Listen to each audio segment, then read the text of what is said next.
कहा था मैं लीडर ऑफ द ऑपोजिशन नहीं बनना चाहता, झूठ बोला था। ये रहेंगे, ये इस्तीफा वापस लेंगे, ये इस्तीफा वापस लेंगे, ये इसी कुर्सी को चिपके रहेंगे। The leader of the opposition is a compromised leader, he is a compromised leader, don't rely on him. जी अस्सलाम वालेकुम, मैं हूं अवैस सलीम और मेरे साथ मौजूद हैं जावेद उर रहमान इस्लामाबाद से। आज हम थोड़ी सी बात करेंगे दो जो इश्यूज चल रहे हैं। एक तो सेनेट से स्टेट बैंक बिल पास होने के बावजूद ऐसे लगता है कि उसकी बाज़गश्त ख़त्म नहीं हो रही। अपोजिशन के दरमियान आपस में इख्तलाफात नज़र आ रहे हैं। माफ़ी तलाफ़ी का भी सिलसिला चल रहा है कि गिलानी साहब की दिल आज़ारी हो गई, उन्होंने इस्तीफ़ा दिया अपोजिशन लीडर की पोस्ट से जो मंजूर नहीं हुआ। और जो ज्यादा हैरानकुन बात है वो ये है कि हुकूमत की तरफ से उनको तानो तशनी का सिलसिला जारी है। खास तौर पर शाह महमूद कुरैशी साहब बहुत बढ़ बढ़ कर यूसुफ रजा गिलानी पर हमले कर रहे हैं। हालांकि उन्हें तो खुश होना चाहिए कि हुकूमत की मदद की है उन्होंने, लेकिन वो कह रहे हैं कि ये कॉम्प्रोमाइज्ड है। सो इस पर बात करेंगे। दूसरा, जो ये हुकूमत दावेदार थी कि हम नवाज शरीफ को वापस ले आएंगे और उसके लिए हमने खत भी लिख दिया है बरतानवी हुकूमत को वगैरह वगैरह, अब नई रिपोर्ट सामने आ गई हैं जिनसे ये लगता है कि शायद ऐसा मुमकिन ना हो, क्योंकि उसमें नवाज शरीफ साहब ने ये मौक़िफ़ इख्तियार किया है, उनके वकला ने और उनके डॉक्टरों ने, कि इनको एक हार्ट कंडीशन है जिसकी वजह से ये ट्रैवल नहीं कर सकते। तो फिर बार बार उनके लीडर ये दावे क्यों करते हैं कि वो जल्द वापस आने वाले हैं? तो इन दोनों चीजों पर जावेद साहब से थोड़ी सी बात करते हैं। जावेद साहब, आपका शुक्रिया कि आप ने आज फिर वक्त दिया। अब हम अपने देखने वालों को ये भी बता दें कि हम इस सिलसिले को जरा रेगुलर करने की कोशिश करेंगे। तो ये बताएं ना जरा, आप पार्लियामेंट में मौजूद थे, आप कवर कर रहे थे, आखिर ये जो हमले हो रहे हैं हुकूमत की तरफ से और उनको लीड कर रहे हैं शाह महमूद कुरैशी साहब, इनकी वजह क्या है? वो खुश नहीं है कि चाहे दरपर्दा ही सही ऑपोजिशन ने उनकी मदद की इस बिल को पास करवाने में? जी, वो गिलानी साहब, आपको पता है, एक वज़ादार किस्म की तबीयत रखते हैं और कुरैशी साहब के साथ इनका मोहब्बत भी है, प्यार भी है और ये बहुत पुराना सिलसिला है। दोनों इकट्ठे एक पार्टी में रहे हैं। वजीर आजम थे गिलानी साहब जब उनके अंडर काबीना में सर्व किया शाह महमूद कुरैशी ने। जी, इन्होंने सिर्फ उसमें सर्व नहीं किया, जब ये स्पीकर थे उस वक्त भी ये उनके अंडर थे, कुरैशी साहब उनके अंडर थे। तो इस किस्म की मुल्तान में एक्चुअली 3-4 पीढ़ियां हैं मुख्तलिफ। मुल्तान की सियासत बड़ी गर्म होती है इस शहर की। इसमें एक तो गिलानी साहब हो गए, कुरैशी साहब हो गए, हाशमी साहब हो गए और काजमी साहब। इन चारों के मैच आपस में बड़ा मजेदार किस्म का कॉन्टेस्ट होता है हमेशा से। और ये कुरैशी साहब भी डोमिनेट करते हैं वो दो, और इधर से गिलानी साहब। तो हुआ ये कि इस दफा कुरैशी साहब आ गए पार्लियामेंट में वो, और ये उस तरह से पार्लियामेंट में नहीं आ सकते थे गिलानी साहब। तो एक तो ये गिला था, एक तो ये वो कह सकते हैं कि उनके जहन में कि मैं उस तरह से पार्लियामेंट में इन नहीं हो सका। लेकिन वो जब दूसरे तरीके से आए हैं वो भी आपके सामने है, जिस तरीके से आए हैं, जिस खिड़की से, वो भी पार्लिमानी एक हिस्ट्री है। अब गिलानी साहब ने एक दफा जब हल्फ इन सब ने उठाना था पीपल्स पार्टी की गवर्नमेंट में, तो कुरैशी साहब को उन्होंने फॉरेन अफेयर्स की मिनिस्ट्री नहीं दी थी और उन्होंने ये सोच रखा था। अब वो ये टीवी पे दिखाया भी गया था, गिलानी साहब ना वो अक्सर ना जब भी मीटिंग्स होती थी तो एक बादाम ऐसे खाया करते थे। वो बैठे बादाम भी खा रहे हैं और ये सामने बैठते हैं और वो सामने ये बाकी लोग जिन्होंने हल्फ उठाना होता है ये इस तरह करके देख रहे थे कि गिलानी, ये कुरैशी साहब अभी तक नहीं आए, मेरा खास दोस्त नहीं आया। मेरा खास दोस्त नहीं आया। वो खास दोस्त था ना, वो दागे मुफारकत दे चुका था। और वो ना सिर्फ वहां से दागे मुफारकत दे चुका था, वो पार्टी से भी जाने का इरादा कर चुका था और वो पार्टी से चले गए। फिर उन्होंने कहा था कि ये भुट्टो की तरह उभरेंगे और सामने आएंगे। उन्होंने कुछ देख लिया था, वो उस वक्त टर्न कोट बन चुके थे। ये भी माशाल्लाह गिलानी, ये जो शाह महमूद कुरैशी का दिल में एक रंजिश है, ये तो वहीं से शुरू हो गई ना, जब जरदारी साहब ने शफकत का हाथ गिलानी साहब के ऊपर रख दिया और शाह महमूद कुरैशी के ऊपर नहीं रखा, क्योंकि उनके अंदर तो बड़ी पुरानी ये ख्वाहिश है कि मैं वजीर आजम बनूंगा, बल्कि मुशर्रफ के दौर में ये पीपल्स पार्टी के कैंडिडेट भी थे वजारत उज़्मा के लिए। जी बिल्कुल, ये पुरानी रंजिशें उनकी बहुत पुरानी थी और आज उनको जो है ना स्कोर सेटल करने का छोटा सा मौका मिला और फिर उन्होंने वो जो छक्के मारे हैं वो आपने देखा होंगे, बार बार उनकी तरफ हाथ इशारे करके उनकी तरफ देख के वो कर बोलते थे। तो वो कह रहे थे एड्रेस द चेयर। इन्होंने गिलानी साहब ने एक दफा तो ये कह दिया कि एड्रेस द चेयर, आप मुझे क्या देख रही हैं। और तो उसके ऊपर ये कहते हैं कि मैं एक पर्दा कर लेता हूँ, आपसे नहीं देखता। बहुत ड्रामेबाजी रही। वो क्या कहते हैं, ख्वाजा आसिफ साहब की बड़ी रंगबाजी सी चल रही थी। थिएट्रिक्स तो खैर खत्म है ना शाह महमूद कुरैशी पे, इस मामले में कोई सानी नहीं है उनका। कुरैशी साहब का ये भी है कि वो जो जिस अंदाज से बोलते हैं, खुसूसन ये डिप्लोमेटिक, तो इनकी कभी कोई ट्रेनिंग नहीं की जाती, ये खुद ही ट्रेंड है जी। इनबिल्ट है। अब ये हुआ कि आज उन्होंने टिका के अपना जो है ना उनके साथ स्कोर सेटल किया। वैसे गिलानी साहब जो है ना वो इतने, वो कहते हैं ना, इतनी ज्यादा उसके इस लेवल पे नहीं जाते।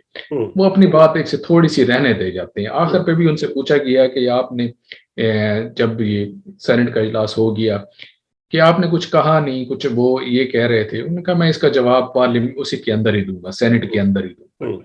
हाँ, ये बात है कि गिलानी साहब ने बारीक काम किया असल में। उन्होंने इस्तीफा कहा है कि मैं अपनी पार्टी को दूंगा।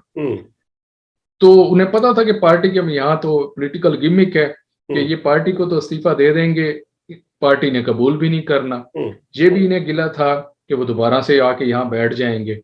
तो इस चीज को उन्होंने आवाम तक पहुंचाने के लिए कुरैशी साहब ने सही रगड़े शगड़े जो है ना सेनेट में दिए।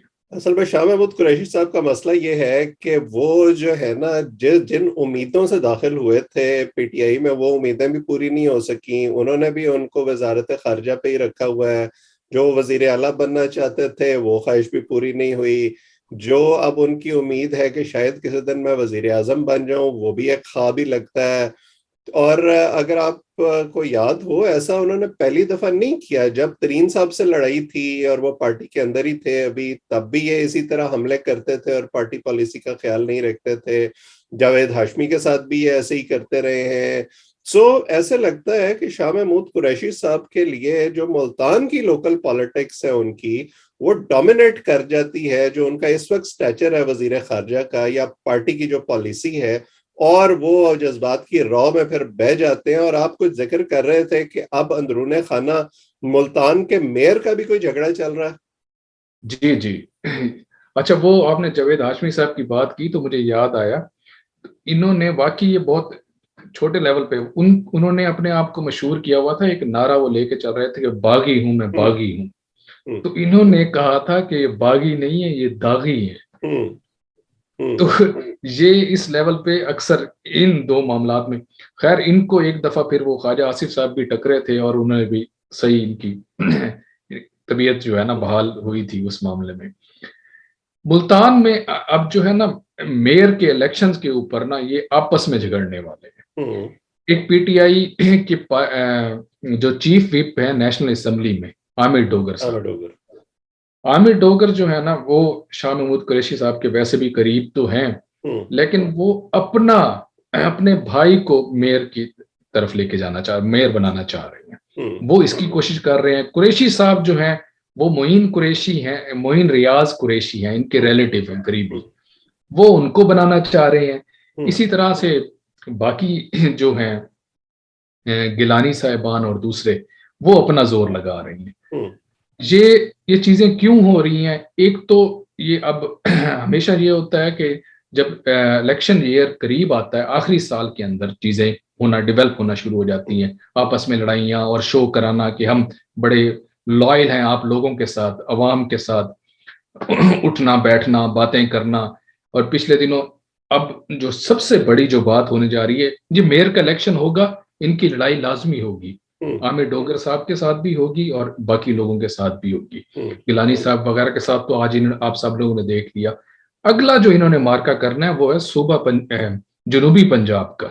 जनूबी पंजाब के नारे के ऊपर तो ये सब लोगों लेके आए थे, और उसके भी चैंपियन जो है वो मदारुल महाम इस वक्त पीटीआई के अंदर शाह महमूद कुरैशी साहब हैं, और उनका ये ख्याल है कि अगर वहां सूबा बन गया तो शायद उसके लिए उनको वजारत आला के लिए कंसिडर कर लिया जाए। जी, आप ज़हन में रखें कि 34 पीटीआई के एमएनएज हैं जनूबी पंजाब के अंदर, टोटल 46 जो हैं वहां से, उसमें से 34, इनमें से अक्सरियत जो आए थे वो सूबा महाज सूबे के लिए आए थे, सूबा बनाएंगे, क्रिएशन होगी, ये चीजें होंगी।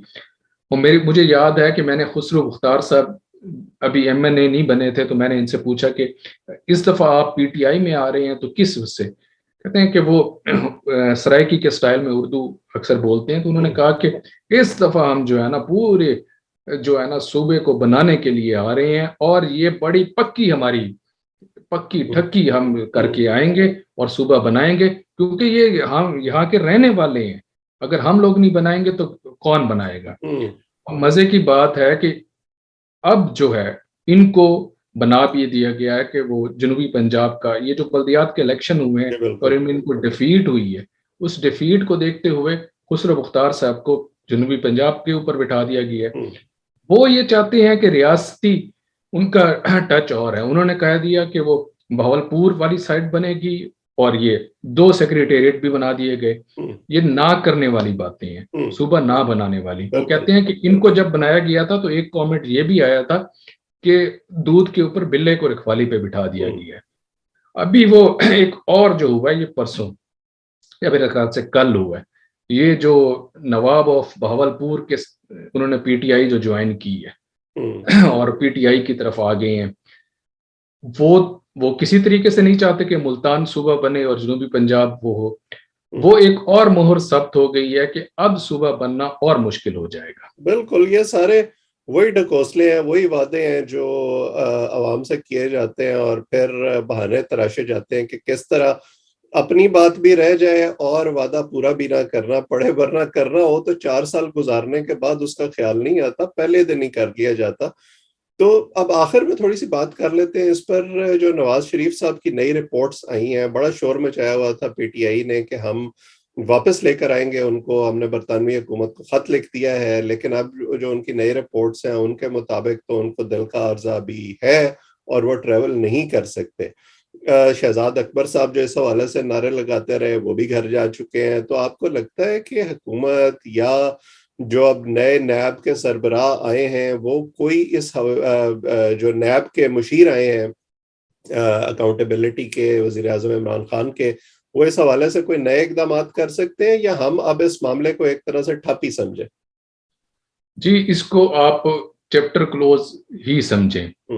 मेरे ख्याल से मैंने पहले भी ये दफा मैं इस किस्म की बात कर चुका हूं कि जब चौधरी शुजात साहब जब ये बात करते हैं ना कोई इस किस्म की, वो उसके कुछ दिनों के बाद ऐसी न कोई ऐसी डेवलपमेंट बड़ी जरूर होती है। आपको अच्छी तरह याद हो पिछले दिनों ने एडवाइजर की बात की, एडवाइजर की बात के बाद एडवाइजर साहब वो घर चले गए। अब उन्होंने पिछले दिनों इनको कहा कि आप नवाज शरीफ साहब को वापस लाने की बातें छोड़ें, उन्होंने आना वाना नहीं है, वो अपने स्टाइल में बोलते हैं, उन्होंने नहीं आना, आप इन्फ्लेशन और इन चीजों को कंट्रोल करें। चौधरी शुजात साहब की बात आप वाकईतन लिख लें, इन्होंने आना इनका बहुत मुश्किल है, ये नहीं आ सकेंगे। किस शिक पे आएंगे, किसी तरीके से आएंगे। आप लोग तो अल्ताफ हुसैन साहब को भी लाने के लिए आपने बड़े वो किए थे, वो और जिस तरह से ये अपनी पार्टी में कहते हैं ना, इनकी पार्टी के लोग पीएमएलएन की, कि हमारी ये हम जब चाहेंगे उनको लेके वापस आ जाएंगे। ये हैरत की बात है कि वो इस तरह के बयानात क्यों देते हैं अगर उनका वापस आने का इरादा नहीं है तो। ये अवाम के साथ खेल रहे हैं कि हम पार्टी के साथ, जिस तरह से वो, मैं दोबारा बात करूंगा, अल्ताफ हुसैन साहब कहते हैं कि मैं तो आना चाहता हूं लेकिन ये मेरे वर्कर नहीं आने देते। वो आगे से कहते कि नहीं अल्ताफ भाई आपने नहीं आना इधर, वापस नहीं आना इधर।